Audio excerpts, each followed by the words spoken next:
Hello and welcome to the Sonic Cinema podcast. My name is Brian Scuttle. Thank you for joining me at www.sonic-cinema.com as well as the Sonic Cinema podcast YouTube channel. We're continuing on with the class of 1999 with one of the most acclaimed films from the end of the year. It was one of the nominees for Best Picture, was nominated for a few other Oscars. It is Frank Darabont's The Green Mile.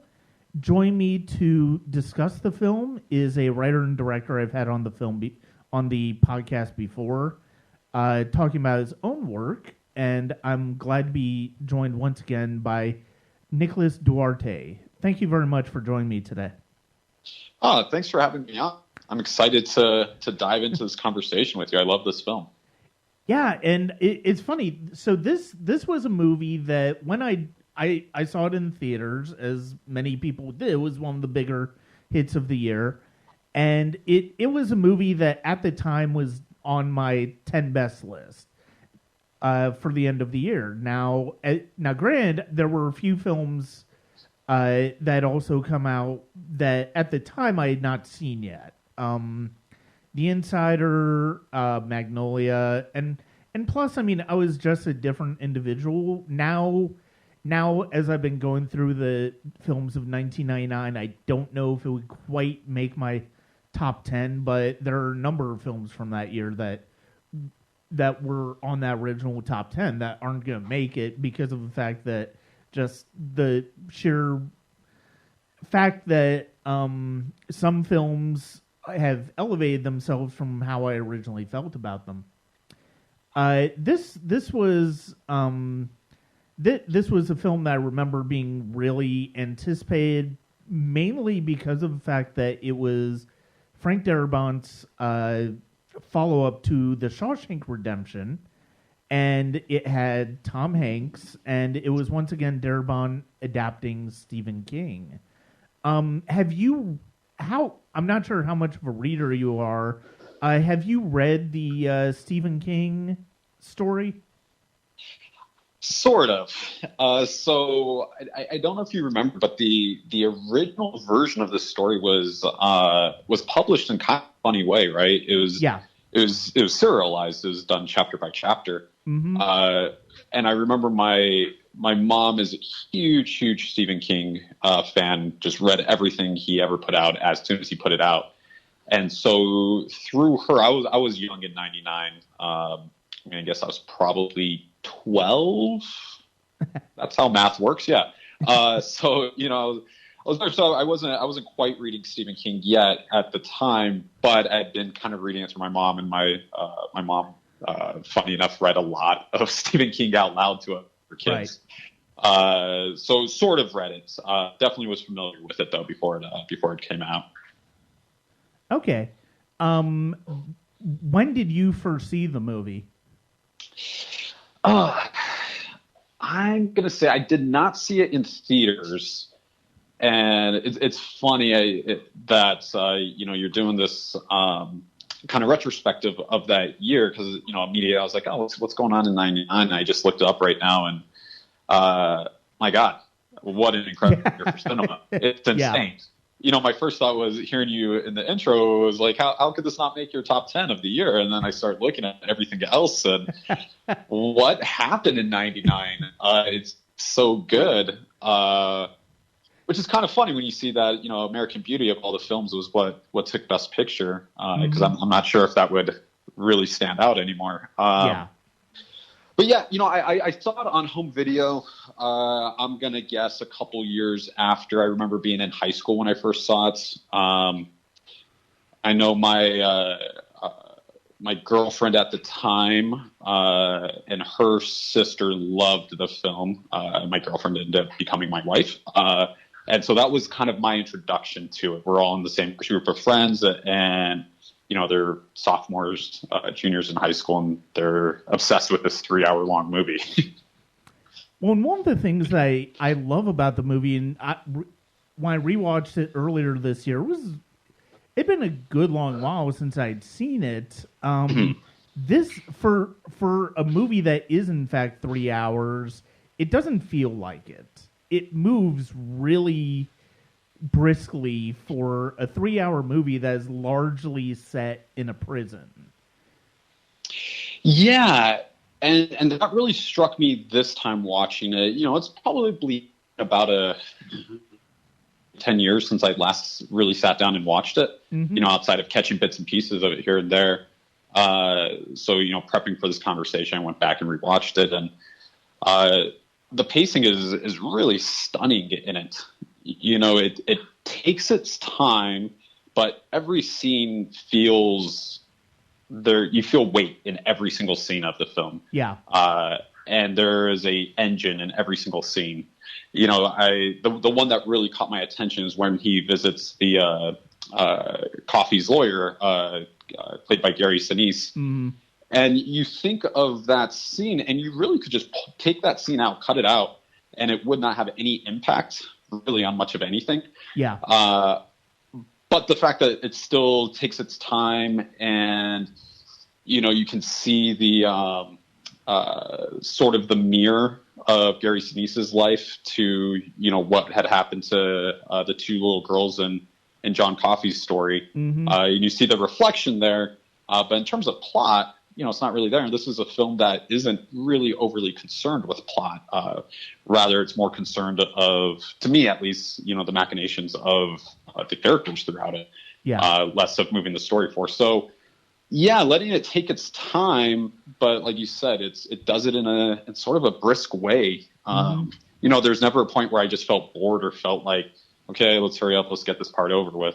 Yeah. It almost feels like it feels like you're watching a novel, which maybe is a great characterization of Frank Darabont's work. Shawshank has a very, very similar feeling to it as well. Yeah. Where Shawshank feels more novelistic than it does feel like a piece of cinema. No, and that's one of the things, and it's funny because I actually just rewatched Shawshank for my movie week series this week, and so it was actually really great timing that movie came up right around the time that we're recording this.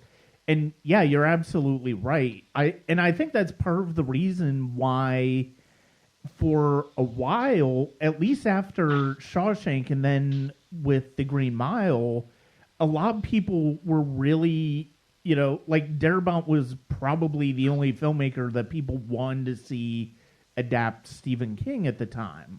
And because of the fact that it is he does take a very storytelling, story-driven, character-driven way of approaching the narrative. And you're right. And I think sort of by the nature of the way the book was released, the six book structure of the way King released The Green Mile, this is very episodic, but you're absolutely right. Like each moment, each scene, it doesn't really feel. If you take them individually, yeah, there's not really much to them individually, but you take them as part of a larger whole, it falls together really lovely. Yeah, I definitely agree with that. It's kind of a funny. I don't think the sum is better than the parts, type of thing. But you're absolutely right, though. I mean, you could pull a lot of these scenes out individually, and it wouldn't hurt it too much. But it is that kind of collective weight of it all that really gives it its tone and its feeling and its emotionality. And the thing that's really in rewatching Shawshank, it had been a while since I'd watched Shawshank as well. It's funny because of the fact that both of these films are there to a certain extent. The stories are basically discussing the nature of, sort of the morality of prison, and in the case of The Green Mile, it's in a way the morality of the death penalty. And this is a very, and like if you're wanting to look at the death penalty more in a more criticize and biting way, I mean, I think Dead Man Walking, the Tim Robbins film, is a better way of looking at. But from a simply emotional standpoint, I think the Green Mile does something just as vital in the way it brings us into the different lives that we see on death row from these inmates. Yeah, and I think we could almost expand beyond that. Something I found myself thinking while watching is that it's a great not just conversation starter, but also a filter for a lot of different topics. Mm-hmm. You have the death penalty, and you have the prison system, and you can look at it from something that took place nearly 100 years ago, and look at how does that relate to today? What's changed? What hasn't changed? You can look at things like, and maybe we'll get into that conversation, maybe not, but things like the magical Negro and what's problematic or what's not problematic there. Yeah. You can look at the socioeconomic time of 30-40%, depending on the figures, of the population being out of work. You look at religious themes. Filter that through. You look at class things and all of that. So I do think there's a lot happening in what is essentially a fable, but it does a nice job of at least making you think about some of these things, and it's not in a documentary format by any means, but in a way that works with how our brains work, which is, very much guided by myth and narrative structure. Mm-hmm. But yeah, the death penalty particularly, it's right there. I thought about it a lot when it came to the character of Dell. Yes. Because the whole time you meet Dell, he's this, fun, sweet, simple character, right? And gosh, you start thinking like how terrible Percy is to him, and all that stuff. And then there's just one shot, and it's a line of dialogue. This isn't verbatim, just kind of remembering, but it's a close-up on a woman. I think she says something like, I hope he rots in hell, or I hope it hurts, or something along those lines. And you remember that, oh wait, Dell is there for a reason. Yeah. And we don't really ever know what he did, or if he even did it, especially thinking, what crime technology would have been like back then. But it does kind of force you to reckon with, prisoners are people in this situation, are still human beings. And then, who, I guess the question is, who has the more truth of what's deserving of this person? Is it let's assume Dell did do it, whatever it is. Yeah. Who we empathize with him because that's, the person we get to know, as opposed to, the victim or the victim's family. Mm-hmm. But there's still that piece there too. And there's a little bit of like, you kind of have to reconcile with the fact that this character you've grown to love, may have done a terrible, terrible, awful thing, may have been a, terrible human being. And that's another way, we can kind of look at what's going on in our own prison population as well. Yeah. It's just not cut and dry, really. Mm-hmm. And that's one of the things that I absolutely do love about this movie, is that the thing that really shines through when it comes to this movie thematically is that it's not only about the importance of the value of life, but it's also about the weight of taking a life. And it's important that we see the executions that take place in this movie. And I believe there are 3, if I recall. Yeah. Yep.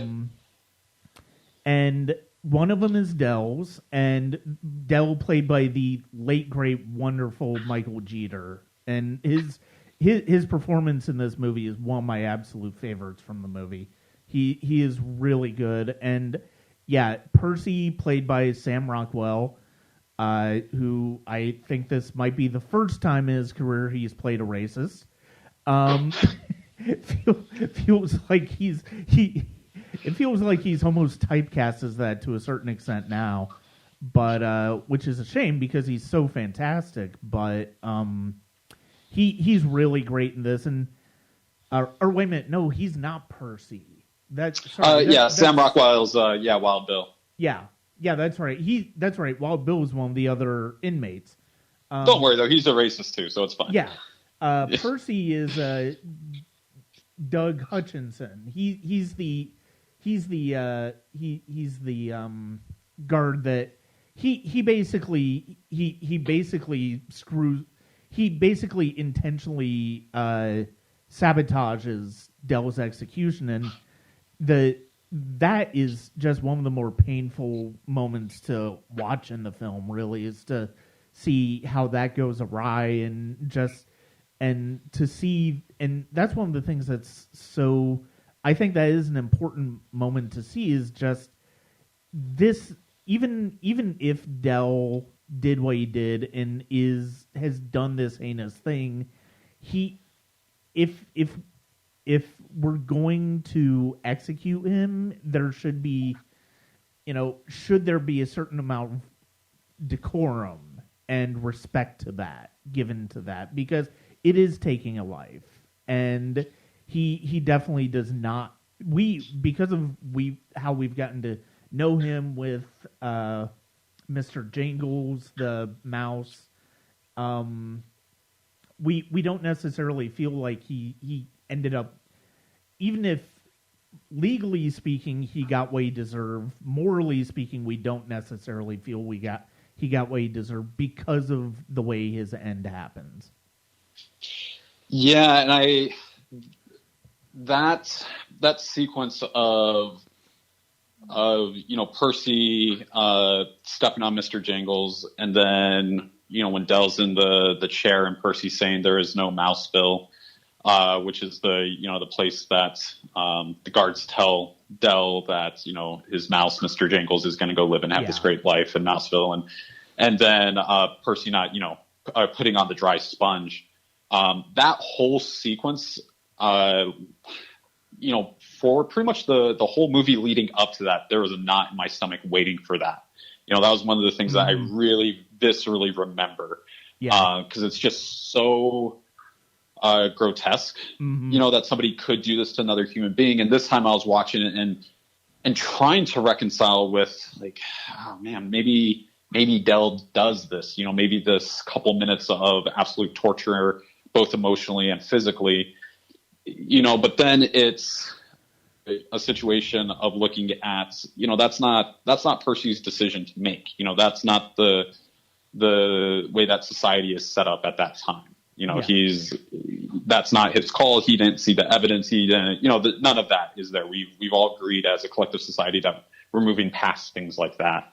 And so then it does become more of a reflection on Percy and who he is as a person and what motivates him. And I think, that performance is so great. He's just so good at that smarmy, sniveling villain type character. Yeah.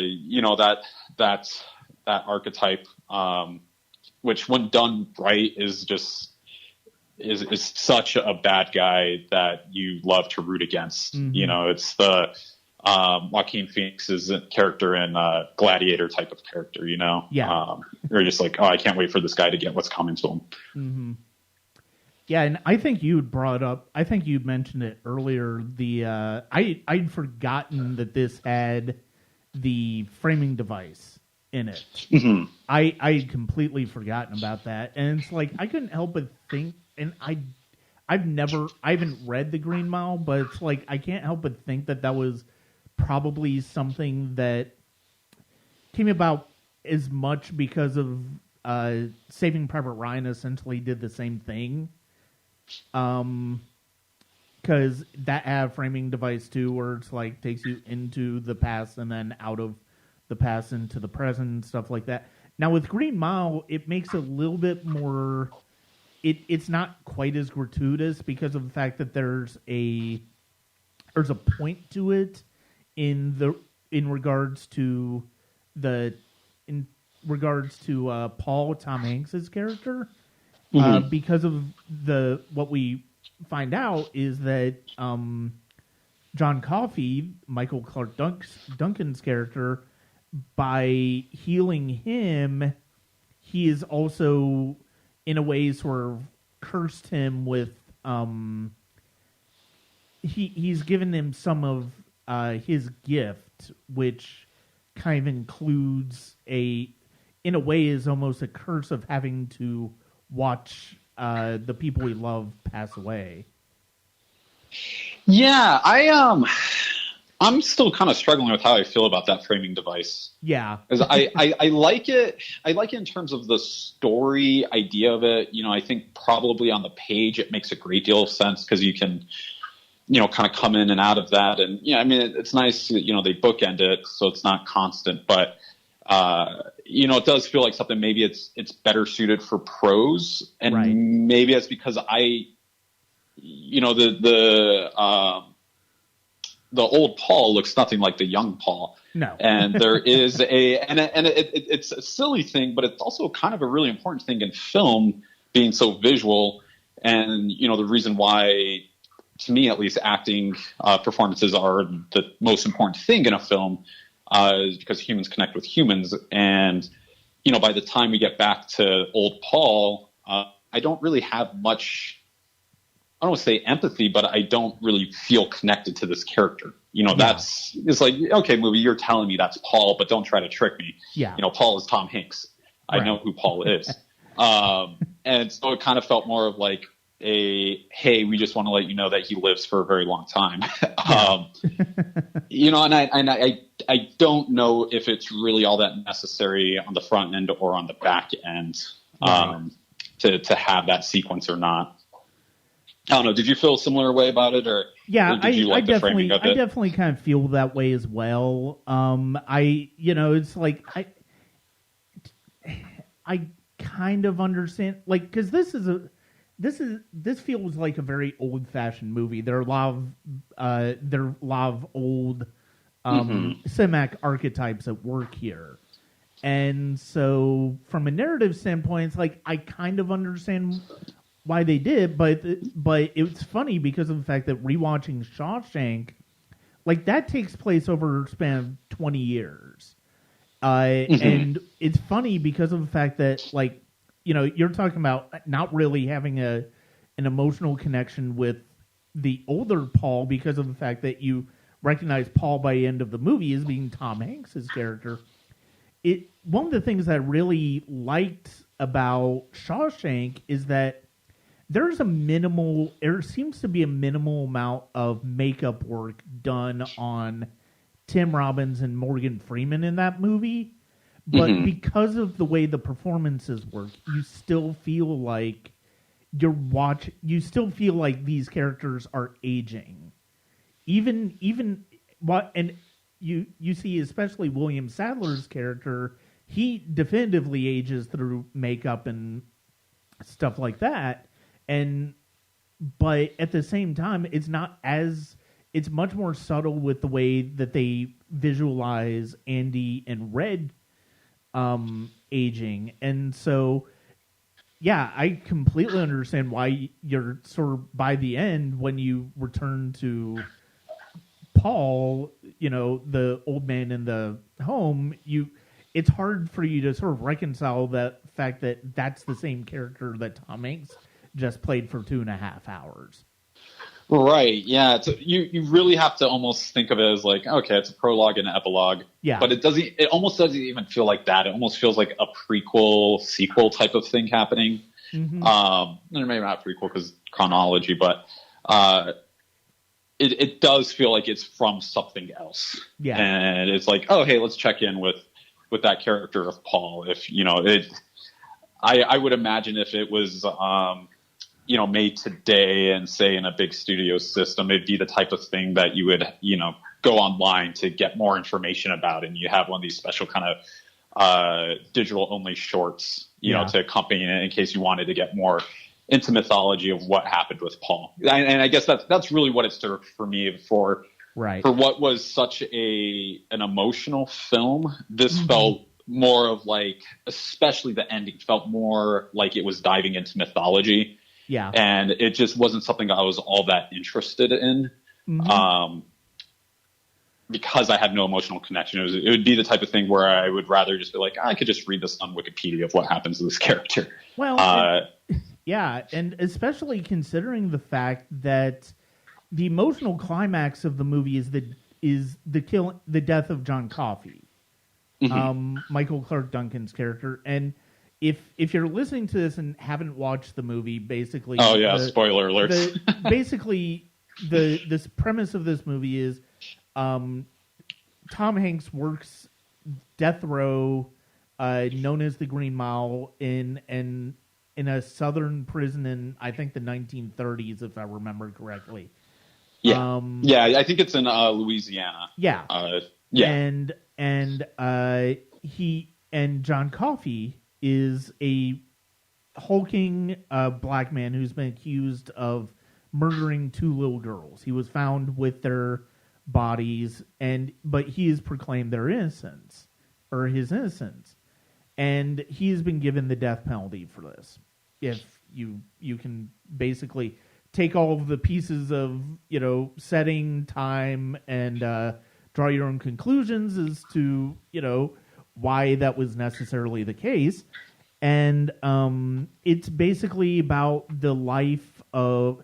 It's basically about the spending time with Paul, the main guard on the Green Mile, played by Tom Hanks, as well as David Morse, Harry Dean Stanton are guards at death row as well as some of the other prisoners like Dell, like Wild Bill, and it's basically following them and their experiences with John Coffey, who has supernatural abilities, as we come to recognize. Yeah, and I think with one of the things I really enjoyed with it was the approach of magical realism. To it, with you get the sense there's an inner working to the supernatural abilities, but it's never really discussed, and it's because John Coffey himself doesn't really know, where these things came from, what they do, or you get the impression he has some degree of control over them. He knows how to use them somewhat. Right. But, they keep kind of going back to the idea of, it's a miracle of God type of thing. And so, that's the type of thing, knowing what the inner workings of something like It, or, other Stephen King stories, but, particularly It was the one that popped in my head. I was like, wondering how this connects with the overall Stephen King multiverse, extended universe of, is there a cosmic space turtle that is giving him these powers? And it's kind of like, I don't necessarily want to know that. But I thought they did a great job of it being more of, how would you necessarily react to this, and what would this, what would this mean for you as a person? Seeing these things, and Tom Hanks's, struggle, especially at the end, when he's, talking to his wife, played by Bonnie Hunt, who I absolutely adore in this. Yeah, she's wonderful in this. Yeah, and I didn't realize how much I love her in it. And she's not in a lot of scenes, but you feel that relationship between the two of them so much.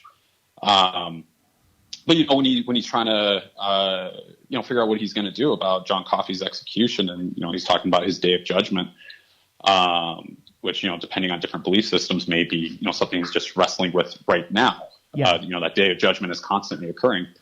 And seeing, what would you do in that type of a scenario? What is your moral responsibility, even after John Coffey tells him it's okay? Yeah, and that's and the magical realism. It's like, and this is, I just want to bring when we're talking about that. It's like it's sort of apropos of nothing in terms of thematic work, but from a technical standpoint, it's like that type of story and the type of the type of world that Darabont creates in this film is where a composer like Thomas Newman, who had scored Shawshank and scored American Beauty in 1999, his musical ideas really add so much to the experience of a movie like this. And it's because of the fact that there's whimsy, but there's also sadness in the way he orchestrates, the way he uses motifs, and it's something you hear in Shawshank. It's something you hear in pretty much every score he's ever done. Yeah, I think he's so great at bringing out the tone of a film. I don't think anyone would ever accuse him of being subtle, but but it's okay. You know, I mean, the film itself isn't terribly subtle, and that's why I think of it more in terms of a fable, or you know, almost a couple shades darker. I think it'd fall more into the Southern Gothic genre than the magical realism, which, you know, again, it's all categories, so you know, things we make up, but. I think it fits perfectly. I mean, even the acting style is a little bit heightened. You know, you talked about it. It does have a very kind of classic feel to it. Where if say we're having this conversation 30 years in the future, and I were to tell you, you know, this film was made in the 80s or the 70s, you may not be like terribly surprised by it. You know, if I lied to you about it, you know, it feels like it has this kind of 30-year time period that you feel like, oh, this movie could have been made at any period in this time. There's nothing really modernistic about it, which I love, and you know, which I think helps it to stand up for the most part today. Yeah, and I think one of the things that, and I think a big part of that comes down to Darabont as a storyteller. And like his three big Stephen King adaptations, Shawshank Redemption, Green Mile, and The Mist, they're all kind of timeless in the way that they approach King's writing. And the fact of the matter is, it's like, yeah, you're right. It's like if you told me that this took place, if this was made I would even go back as far as the 60s. Yeah. If like you could tell me this was made in the 60s, and with the exception of the cognitive awareness I am of when these actors were alive, otherwise I would say, yeah, you're absolutely right. It feels like it could have been made at that time because of the fact that so many of the archetypes have been in place for a while, because of the nature of the performances, the nature of the writing, the fact that it's very deliberately paced, and it's very confident in what it does from a storytelling standpoint and how it tells the story. And Sorry, I was just going to think, you know, something that kind of struck me right now is because it is a story about a story. Yeah. And that just really dawned on me that, you know, maybe I have to take back all I said about that terrible framing device. But it really is, you know, he's telling the story to his friend. You know, we don't hear him narrate, but we can assume he is the narrator of this story. Yeah. And then even, you know, what was the film Top Hat, that they, you know, see, and, you know, John Coffey wants to go see a Flickr show before he dies. So there are a lot of these nods of letting us know that, hey, this is a world unto its own, because of the fact that it is a person telling a story to someone else. Yeah. Sorry, go ahead. I interrupted you on that. I just got excited. No, I mean, I was basically done with what I wanted to say there. I really, it's such a shame that Darabont hasn't directed more. And I mean, since The Mist, and I mean, I know he originally developed The Walking Dead. There was all sorts of drama with the way that ended, and his tenure with that ended. But like, it's a shame. It's really a shame. And I mean, he also did another non-Stephen King movie called The Majestic with Jim Carrey after this, which I actually enjoyed at the time. I haven't revisited it in a while, but I really like Darabont as a storyteller and as a filmmaker. And it's really a shame that we haven't really had him for a decade or so. Yeah, that's a really great point. I found myself missing him, and afterwards I looked and I was like, "What is Darabont up to?" And apparently after the Walking Dead stuff, he developed or worked on the show. I'm fuzzy on the details, called Mob City. I don't know much about it, but it really does make you miss him a little bit and wish that can you come back and just make another great classic film? Yeah. Because he is, as a storyteller, he has a style, no doubt, but you really get the sense that style purely is to serve the story. Mm-hmm. And it's not to necessarily be show off or say, what an interesting or unique director I am. Yeah. But it's more of a, hey, here's a story I really enjoy. Mm-hmm. These are the tools I use to communicate this story. I hope you enjoy it too. Yeah. Is the sense that I get from him. I haven't really heard him in things, but he's a very classically minded filmmaker, because really, if you think about the King adaptation, Shawshank, Green Mile, and The Mist, they're all dealing with archetypes and tropes that have been around for decades, and so he's definitely got a particular interest in the type of movies that he wants to do and the types of stories that resonate with him. Part of it might be because of the fact that that's just not really where Hollywood is right now. But mm-hmm. I would love to see, him, and granted, I would hate to see it for the exposure, the lack of exposure we get theatrically, but it's I would love to see Netflix get him and go, okay, well, are there any stories that you would be interested in telling? And it's we'll give you money for it, and we'll get you an audience, even though it won't be theatrical. Yeah, and it's funny where just I guess cinema in general is going, both in terms of smaller-minded film, not smaller-minded, but smaller scoped films.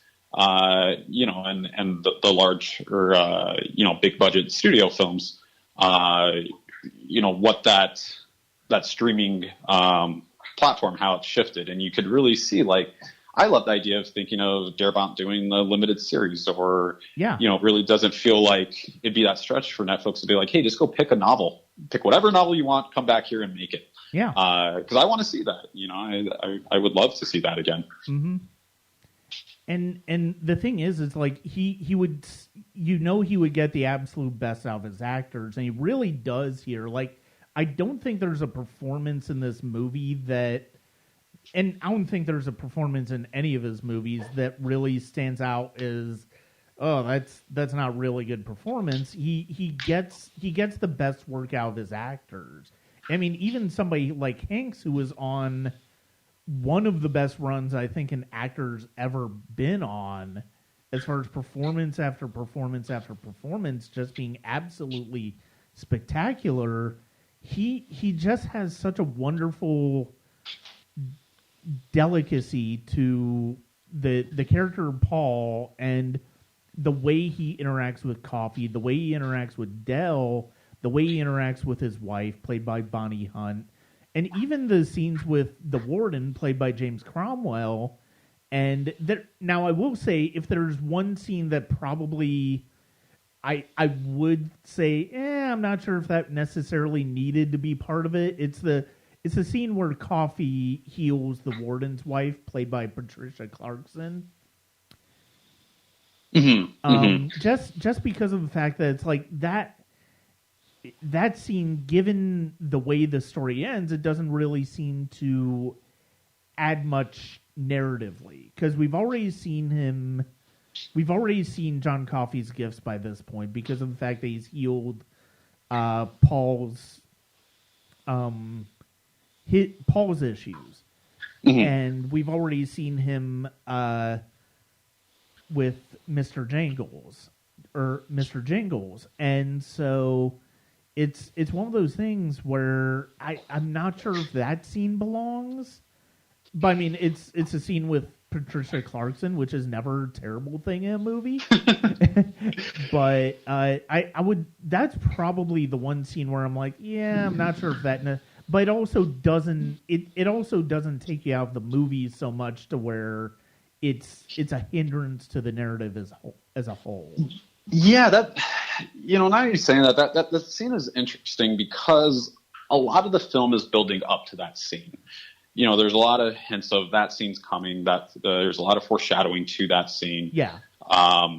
It's and then what comes from that scene of him taking the tumor away and then putting whatever that kind of evilness into Percy. Then from there Percy kills Wild Bill. So plot wise, it's an important scene, but that.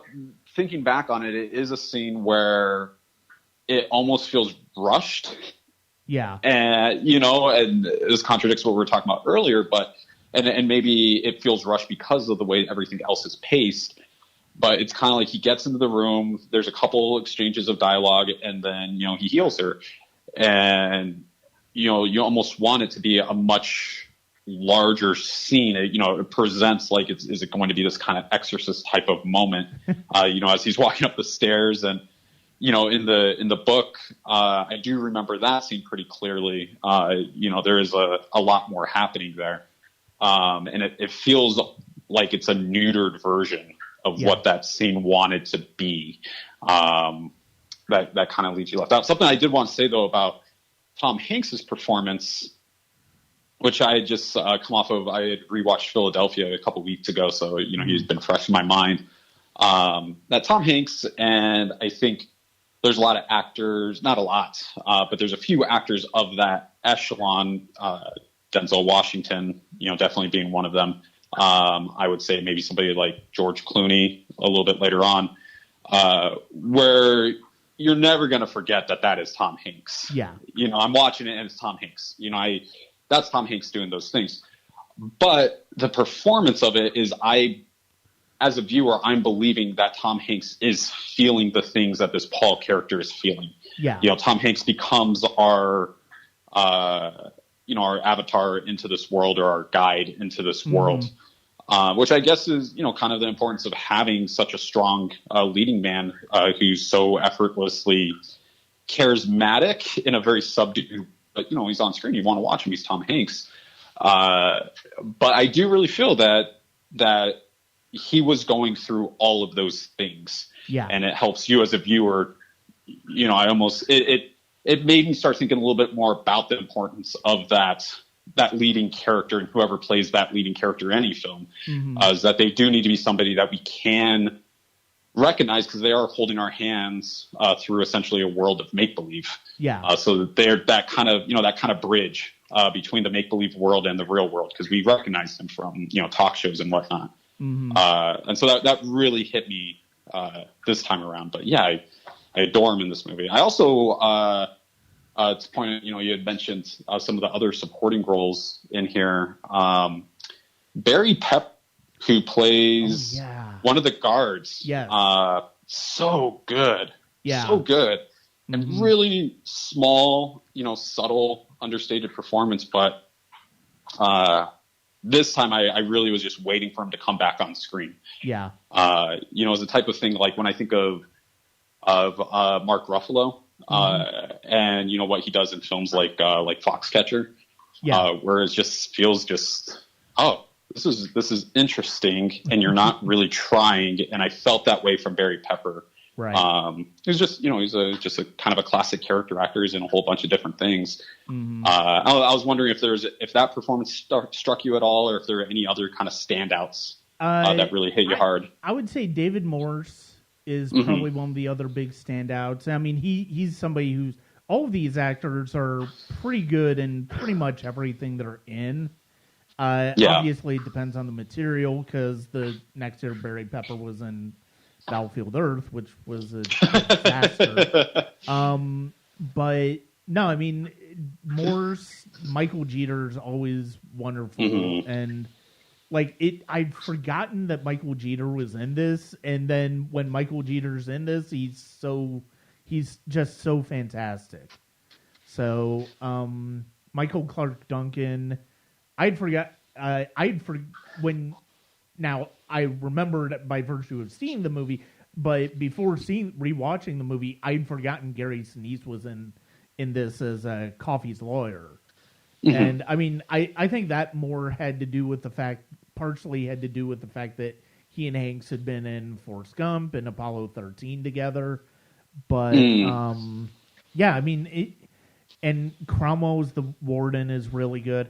I think the thing is, going back to that scene where he cures Patricia Clarkson, because I'd forgotten, because it's been several months since I'd watched Green Mile. But I mean, I've got my notes. I'd forgotten about the fact that was how Percy and Wild Bill, how their arcs ended in the movie. I'd forgotten that's how it happened.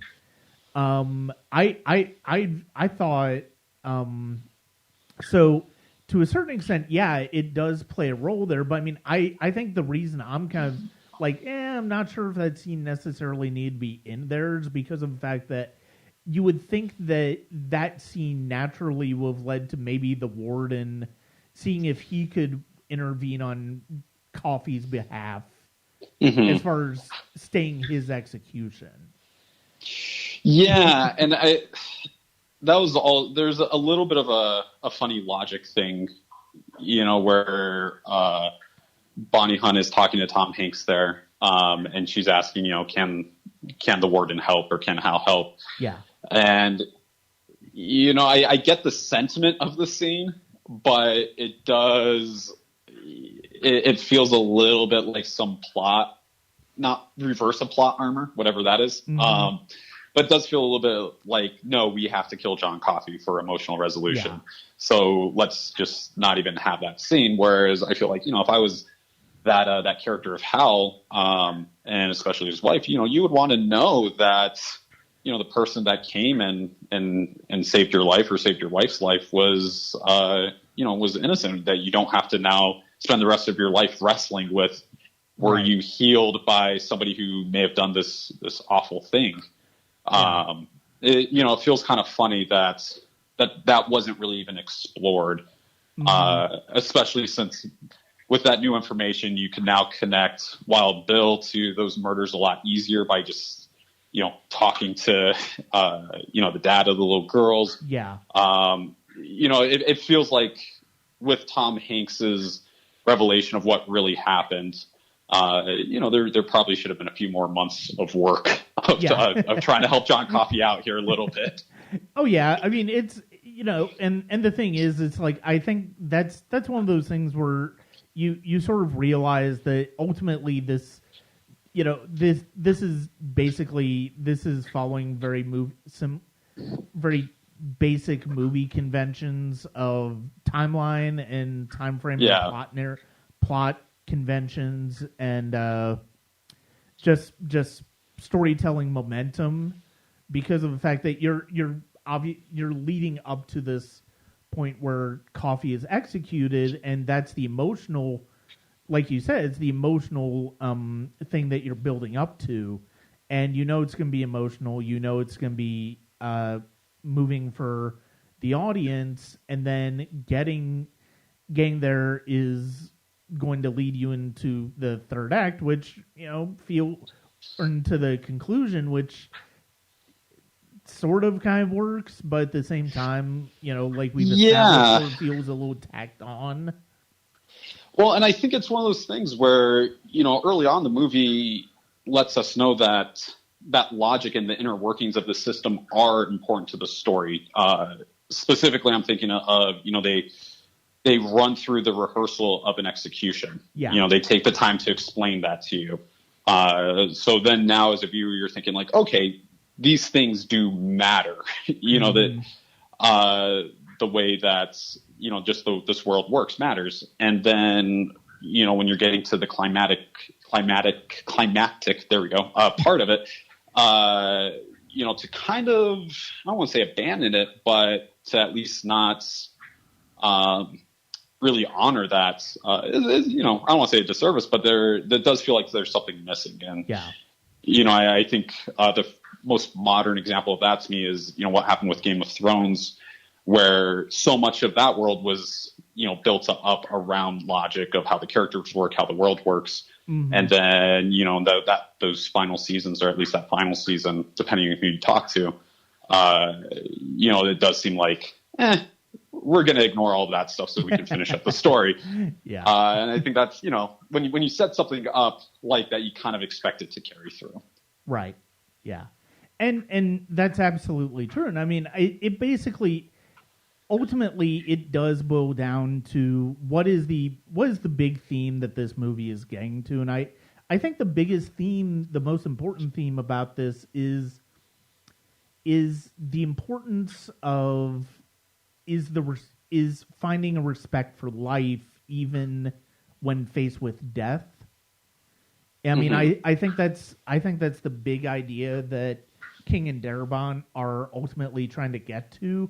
So because of that, you kind of feel like even though you already kind of felt like in the scenes where in the early scenes before the magical the fantasy element, the supernatural elements of John Coffey's characters come into play, you already kind of got the impression that Paul and David Morse and Tom Hanks, David Morse, Barry Pepper, they all had a respect for life and a respect for the taking of a life. And so, does the fact that he has to execute John Coffey add to that? And it's like, it adds some weight to it, but at the same time, it's ultimately getting to that's where it sort of veers into, more supernatural elements, more religious elements even, where it's like, oh, this, John Coffey was this angel sent by God to, that's sort of the implication to help people. And it's like, yeah, I'm not sure if that necessarily follows through, because I'm not sure if that necessarily works because of the fact that it's like, you feel like Paul already had a respect for life and a respect of the difficulty of taking a life and what that meant, even if the person did what they are, charged with doing. I did really appreciate that Paul and his main group of guards, Percy excluded, 100% agree with you on that there is a strong morality there, that these are people that are good at their jobs, that they value their jobs, and that they, respect the people that they're in charge of, caring for, which, I think is a really important thing. And it's a worthwhile thing to even think about, today, what is law enforcement's responsibility to the communities that they serve, and, what is our responsibility to the prison population as well. So, I appreciate that. It is tough to say, though, like, what, Tom Hanks's arc, he goes through stuff in here, but was this a lesson that he really needed to learn? I'm kind of leaning towards what you're saying, is that he kind of already knew this. Yeah. And, maybe, somebody else would have a different perspective on it. Maybe, something along the lines of, this challenges that, or, forces him to really take a closer look at that, more in his bones as opposed to just his occupation. I think that could be a little bit of an issue. And I do want to kind of swing back and talk a little bit about the character of John Coffey, and more specifically, and you should know neither one of us are black. And I think that's an important thing, is that do we even really have much of a voice in this conversation? But it is hard to not think about it, that you have, it's all centered around this one black character. And, none of the creators of this story or the people involved with it are African American. Yeah. That John Coffey is very much the magical Negro trope. Mm-hmm. And I don't know how troublesome that is or isn't, but I do think that's something that's at least worth taking another look at. And it really struck me this time of like, there's no other black characters in this. Yeah. And, the racial component of it is there, but it's not as heavy as you would maybe expect it to be. Mm-hmm. You could kind of piece it together. They saw this giant black man, with two little white girls. You just have to do a pretty quick history lesson to know how that's going to turn out. And then, are they trading on the plight of a certain demographic for entertainment value, without, giving it the proper respect? I don't know. But I'm wondering, is that something that hit you at all? Is that something that you thought about with this film? Not necessarily. I think, it is a very complicated question. You're absolutely right, because of the fact that it's like, all of the people, with the exception of Michael Clarke Duncan, involved with the making of this story and the creation of this character are white. So, what are their motivations? But the thing is, I think the thing that I'm left with more often than not watching this movie is just there's a real depth of humanity that Michael Clarke Duncan brings to the role. And I think that is ultimately what we're supposed to be left with. And it's problematic, and it's to a certain extent it is problematic, and I understand exactly where the hesitation comes in play, because of the fact that it is a trope, and it is something that Will Smith essentially played this type of character the next year in Bagger Vance. Yeah. So it's kind of funny. It's like how do it's funny because of the fact that if you think about the history of the portrayal of black characters in Hollywood, and it's not a particularly great one, and even if there are great performances in there, and I think to a certain extent you sort of have to put that in perspective with this. I don't think it's not a bad character. It's just there isn't much to the character other than what Michael Clarke Duncan really brings to it. And I think if he were not as great in the role as he is, I don't think the character would work as well as it does. Yeah, and I think that's... I was reading, there's a point in time when they actually had considered Shaquille O'Neal for that character. Oh, man. And, then I think it would be a very different conversation, right? Yeah. But, I agree with you. He brings so much pathos to the character, so much depth to that character. I think if you're any sort of a feelings or an empathetic person, when he's giving his big monologue at the end, when John Coffey is giving it at the end and talking about how he feels all of the world's hurt and how he feels, people's hate. And, he's talking about the Wild Bill used their love against each other. What he's doing there, really does feel like it's kind of like reaching in, through the screen, 20 years later, and touching the very depths of your soul. That it kind of transcends a lot of maybe what we're talking about, and maybe the bigger issue isn't so much with this particular film. Maybe it is what you're saying. The Hollywood's portrayal of black folks and black culture over the years, and flattening it down to tropes and stereotypes. Maybe if this film if the class of 99 films of 1999, if it had more films by, black filmmakers and starring more black actors and actresses, maybe it wouldn't even be that big of a concern, right? Because then it would just be, oh, well, this is just one people's, Frank Darabont, et cetera, Stephen King. This is just a story. Yeah. And there is no larger responsibility than to just tell a good story, a good fable. Yeah. You don't have any responsibility beyond that, because culturally, people are being informed. Mm-hmm. And culturally, there's a lot of stories that are discussing these types of things. But I think maybe the issue there is that there really aren't a lot of stories, looking at either that time period or, that demographic's journey, in America. Right. There's not a lot of large popular entertainment that had done that. And then it becomes the weight of responsibility shifts almost to, if you're the one movie out of 100 that is going to touch on this subject, I don't know. I don't know.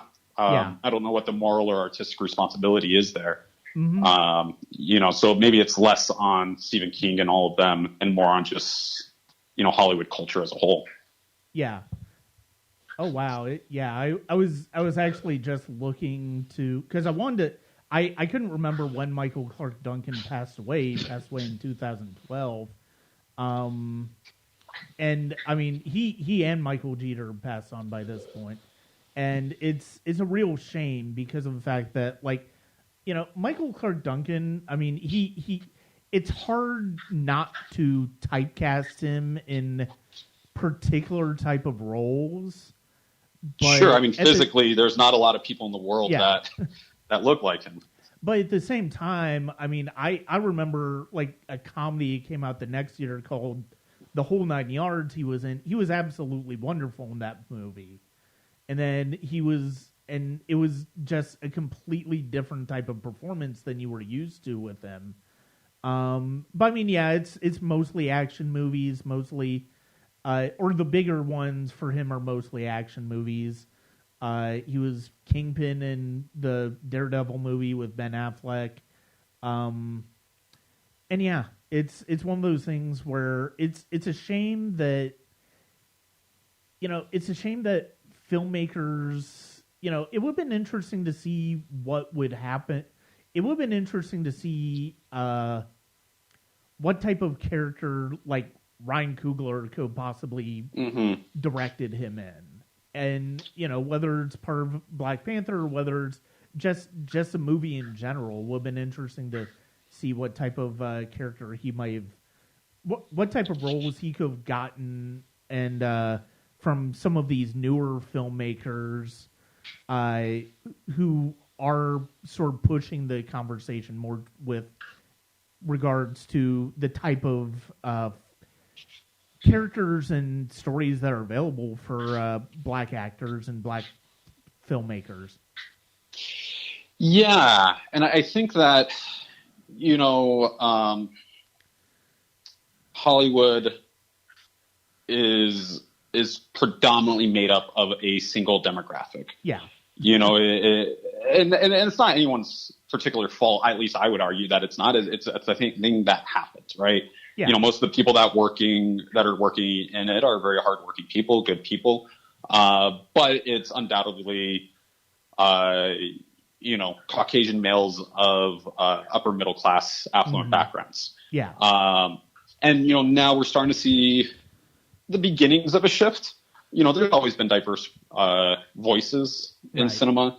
I think cinema is a particularly difficult form because it requires so much money and there's such a business component to it. Yeah. That, when you have kind of wealth begets wealth, you're going to get into a feedback loop a little bit. Yeah. But yeah, it's kind of heartbreaking to think about what's, how many great actors of really all colors or, people that just didn't fit into that traditional demographic. As things are starting to shift a little bit to be more representative of, the country and then the world as a whole, what other great performances could we have seen or could we have gotten? And, I think unfortunately with Michael Clark Duncan, his size, his physicality, is what people saw first. Yeah. Even, despite him getting, I think he got a supporting actor nomination for this film. He did. So, he has the chops. You watch this film and, there's no doubt he's emotionally affecting. Yeah. But then, because of just his physical presence and maybe he, without talking to him, that was the route he wanted to go. Maybe those films, the bigger action films, are just more fun. Well, and made more sense for him and his, his family. Yeah, I mean, the pay is probably there. I mean, the pay is probably there because they throw money there. But yeah, I mean, he did get nominated for supporting actor here, and rightfully so, because it's a wonderful performance. I mean, I don't want to take anything away from the performance, and I know I'm fairly certain you don't either, because it is such a great piece of work, and like you said, he's got the chops for it. He's got the chops for these more in-depth performances, and it's like he really was like I probably still would have given it to Haley Joel Osment.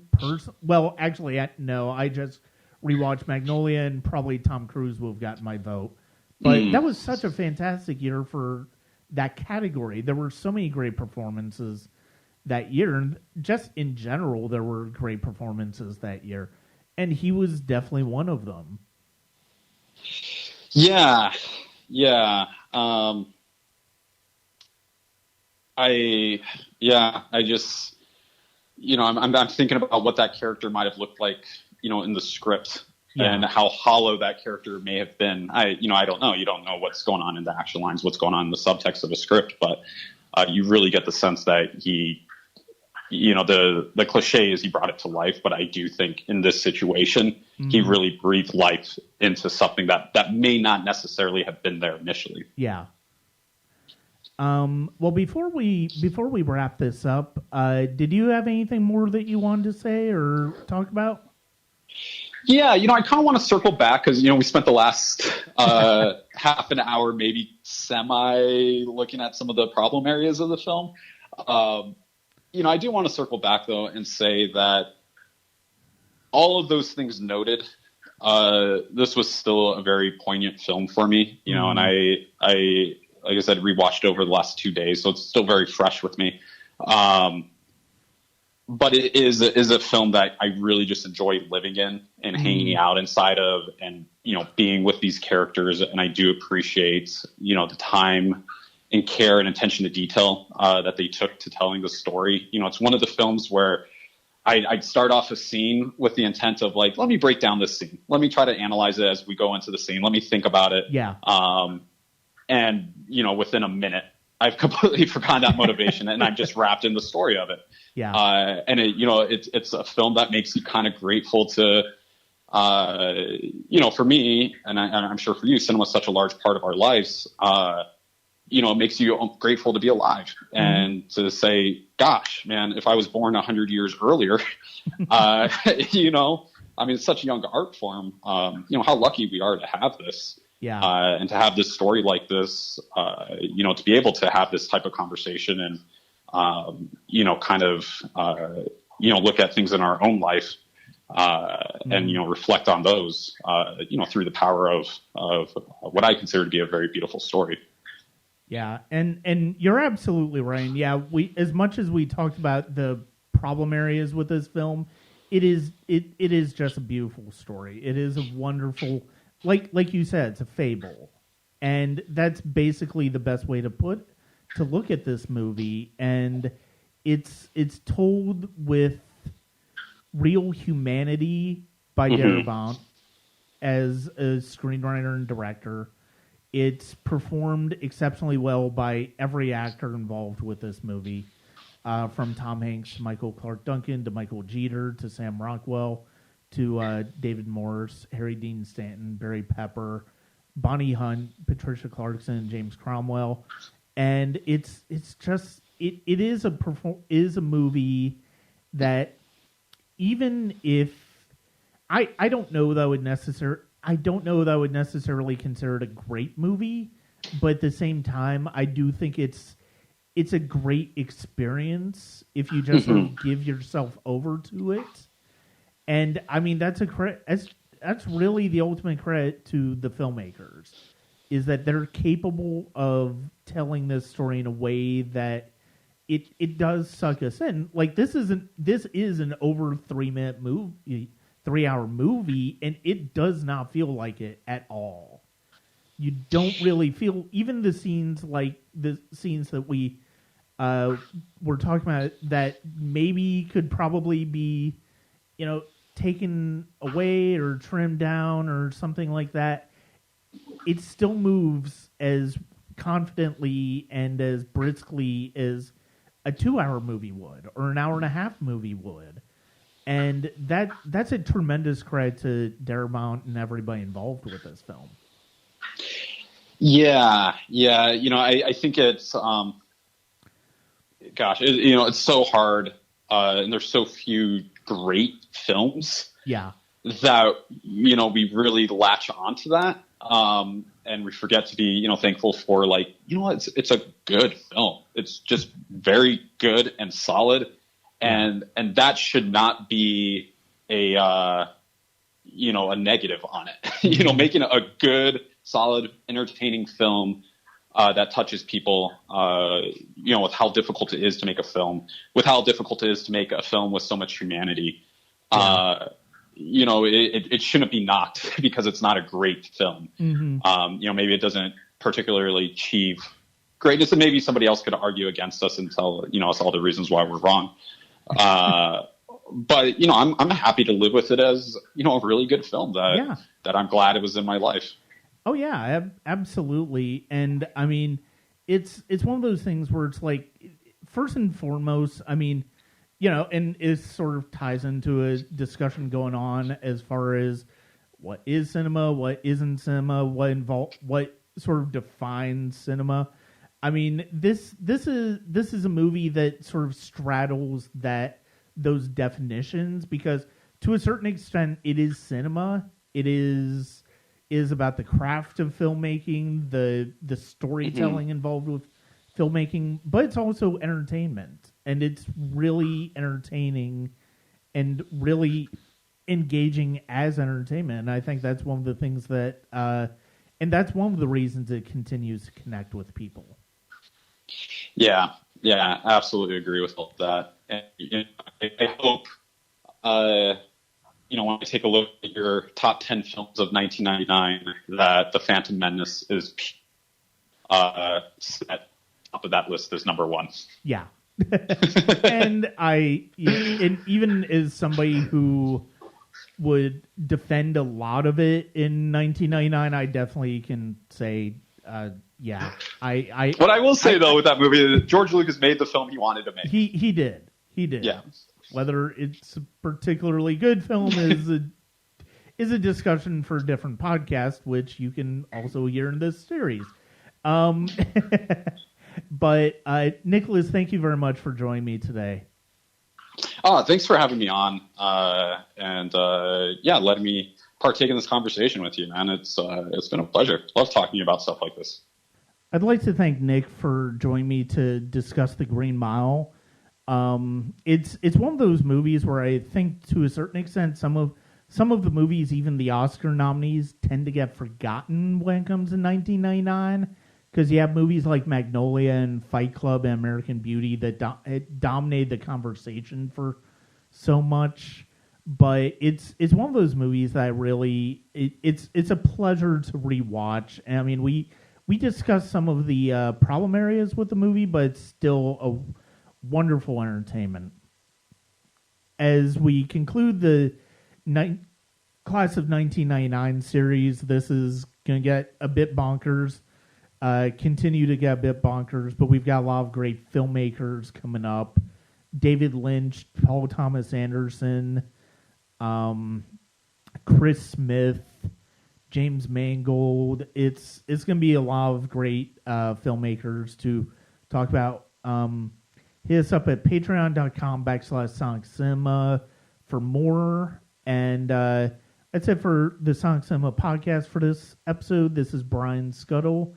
And thank you for joining me at www.sonic-cinema.com.